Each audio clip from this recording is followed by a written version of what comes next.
See, in this world, there's two kinds of people, my friend. Those with loaded guns, and those who dig. You dig.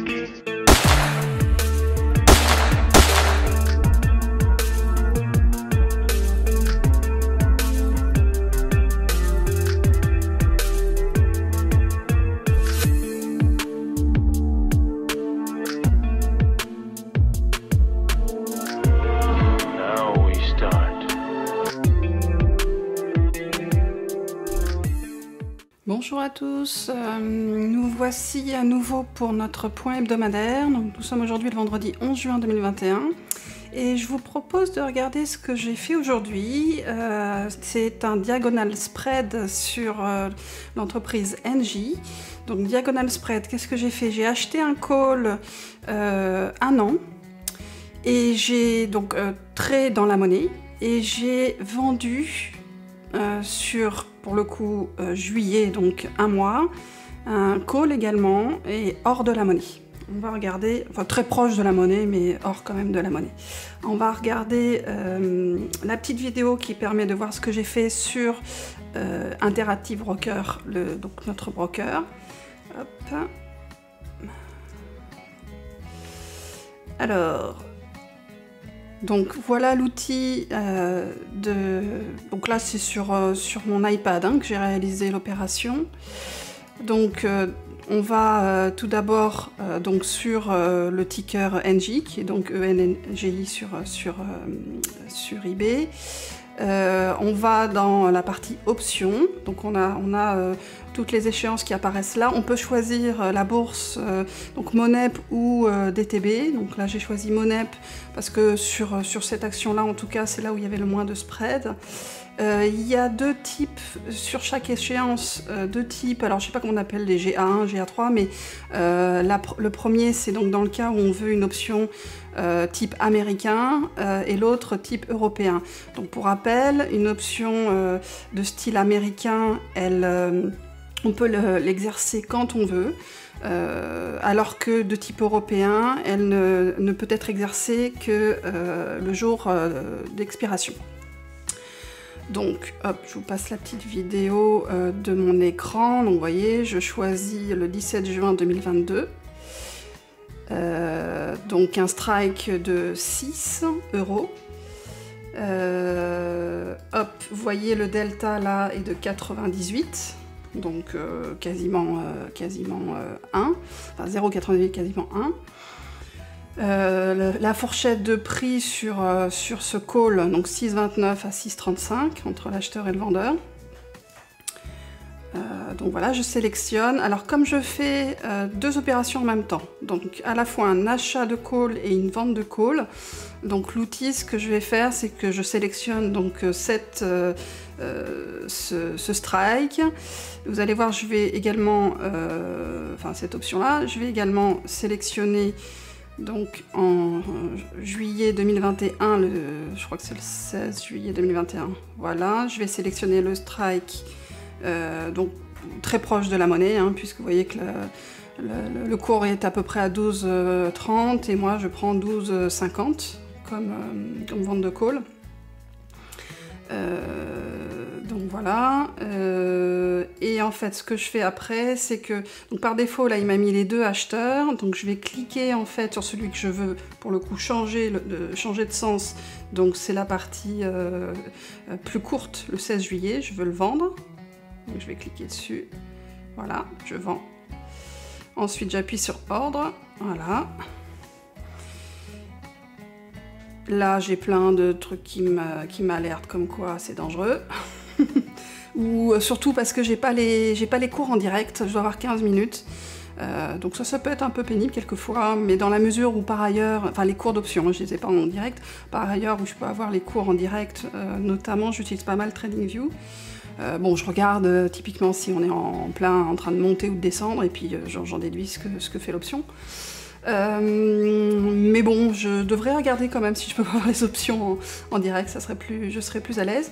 Donc vous voyez, probabilité de profit 57%. Bon, c'est parce que notamment, alors en gros, bon, j'ai pas regardé, mais je suis quasi sûre que si j'avais acheté que le le call, le premier call long, je dois pas être loin d'une probabilité de profit de 50%, c'est-à-dire autant de chances que ça aille à la hausse ou à la baisse.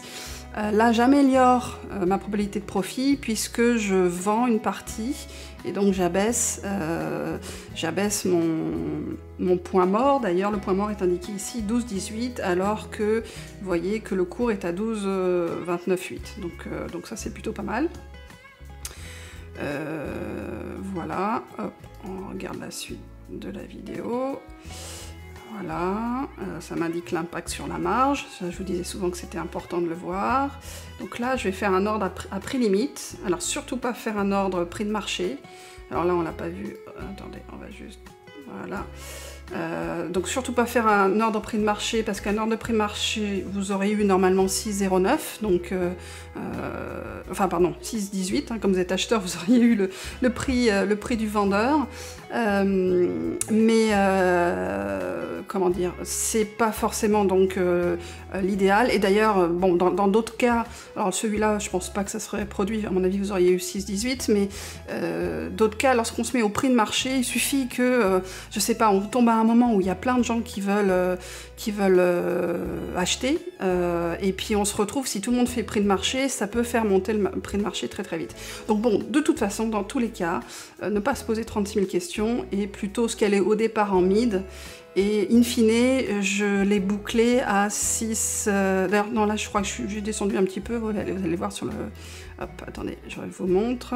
Voilà, là, je suis descendu un petit peu, il me semble, à 6,11 ou 6,10, je sais plus, on va voir. Donc, j'ai fait bouger là. Voilà, bon, là, mince, on revoit la chose. Ah, pas été très très rapide. Voilà, 6,12, 6,11, 6,10, et là, j'ai lancé l'achat. Voilà, transmettre l'ordre. Encore un message.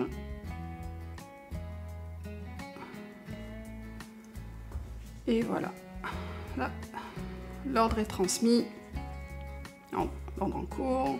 On attend l'ordre transmis. Voilà. Donc là, c'est bon. Donc là, il n'a pas été exécuté. Donc comme je voulais quand même finaliser le cours, donc je l'ai remonté à 6,15 pour pouvoir faire la transaction.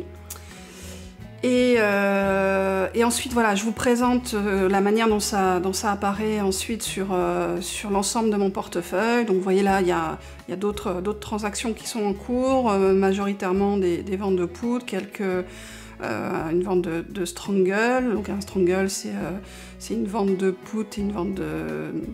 Enfin là je vends un Strangle, donc je vends un call et je vends un put. Vous voyez sur différents et puis j'en ai d'autres, hein, on voit pas tout. Mais donc sur celui qui nous intéresse, donc NJ, le diagonal spread. Donc vous voyez apparaître voilà les deux échéances, donc juin 2022 et juillet 2021, diagonal spread, les deux strikes, donc le 6 € et le 12,5 pour la vente. Et ici le découpage aussi. Quand on appuie dessus, on a le découpage, et lorsqu'on appuie également, on a un peu plus de détails, et notamment, vous voyez que bon, dès le départ, de toute façon, on part en négatif par le simple fait qu'il y a les frais du broker, et là j'ai même un chouïa plus, parce qu'entre temps, je sais pas si là on n'en voit pas la cotation mais bon, ça avait légèrement baissé de pas beaucoup, mais bon voilà, ça suffit pour grignoter un petit peu sur ma transaction. Donc pourquoi j'ai fait ça? Alors en gros, bon, NJ, bon voilà, c'est une belle boîte. C'est aussi parce que ce que j'aime beaucoup, il y a beaucoup de gens sur cette action, beaucoup de personnes, pardon. Les spreads justement entre les acheteurs et les vendeurs sur les options sont très rapprochés, sont très faibles. Donc ça c'est bien aussi, notamment lorsqu'on veut sortir d'une position, revendre ou etc. C'est bien plus simple quand il y a un spread et une liquidité sur les options. Et puis donc là, ce qui se passe, c'est que si on fait un petit bilan, donc j'ai vendu le call juillet, j'ai reçu une prime de 17 €. J'ai acheté un call pour juin 2022, j'ai dû payer une prime de 632 €. Et donc ce qui va se passer d'ici juillet, donc éventuellement l'action stagne ou baisse, je gagne la prime de 17 € sur un investissement de 632, soit 2,7% de gain en un mois maximum. Et dans le cas où l'action monte au-delà des 12,50 €, donc c'est assez proche du cours actuel, ben mon gain max est de 35 €, soit le double, donc quasiment autour des 5% de gain en un mois. Voilà, à bientôt. Merci à tous pour votre temps et votre attention. N'oubliez pas que ce contenu est entièrement gratuit et si cette vidéo vous a plu, alors n'hésitez pas à vous abonner, liker et partager pour nous encourager. À très bientôt, ciao!